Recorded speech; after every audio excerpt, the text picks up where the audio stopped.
Luna passada, nós ahasi e prome pago ng padune alivio aqui. Se me começar, e não somente ser empleado em público, mas me começar empleado em público, se nós cria espaço financeiro para alívio para empleado público, que desde ano 2018 não há indexação de salário. Essa que é empleado público, incluyendo DPS, que há indexering de salário.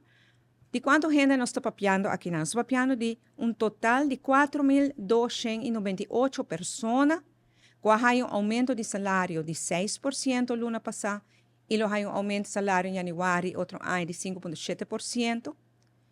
E me quero ilustrar aqui que o gasto no total tá para coisa aqui.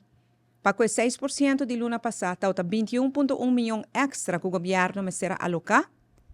E para outro ano, está total de 65,1 milhões extra.